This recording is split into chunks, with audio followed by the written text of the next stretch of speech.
A steady and healthy welcome to my channel Evergreen with Rajdeep.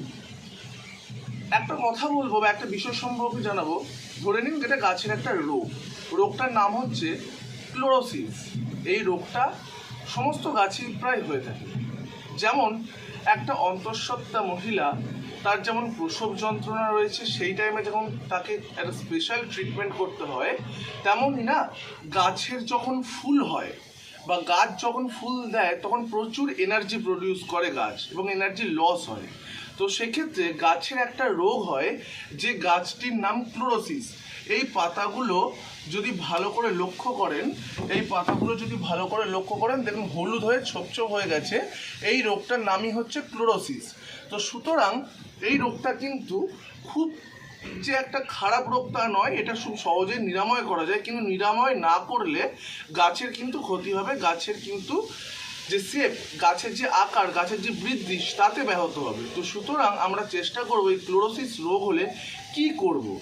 এই যে প্রচুর ফুল দিয়েছে কিন্তু এই গাছটাতে এখনো প্রচুর পরিমাণ কুড়ি রয়েছে, সেটা আপনারা দেখতে পাচ্ছেন, এবং এই গাছ আরও প্রচুর পরিমাণে যাতে পরে ফুল দেয় সেই চেষ্টা করব। অনেকে অর্গানিকভাবে করে, অনেকে ইনঅর্গানিকভাবে করে।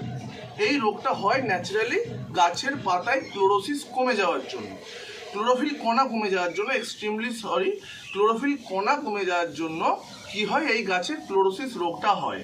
মূলত হয় গাছের অনুখাদ্য বা মাইক্রোনিউট্রিয়েন্টের অভাবের জন্য।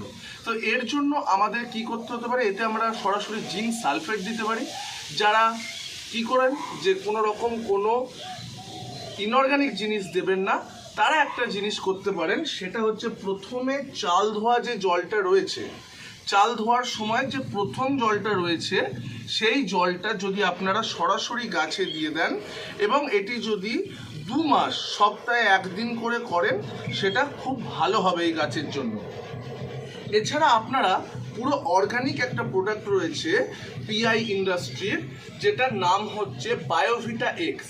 এইটি যদি গাছে 15 দিন অন্তর 2 লিটার জলে 2 ml নিয়ে প্রয়োগ করেন, আপনারা একটু কম দিলেও পারবেন, আপনারা চেষ্টা করবেন কম দেওয়ার এবং ডিউরেশনটাকে কমিয়ে নিয়ে আসার। আপনারা যদি 10 দিন অন্তর 1 ml 2 লিটার জলে দিয়ে কাজ করেন এবং এই গাছের চারিদিকে স্প্রে করে দেন, তাহলে গাছের এই ক্লোরোসিস রোগটা হবে না। পরবর্তীতে এই গাছ আবার সুন্দর ফুল দিতে সক্ষম হবে, কারণ একটা ফুল বা ফল জেনারেট করতে একটা গাছের কিন্তু প্রচুর পরিমাণে এনার্জি লস হয়। Thank you.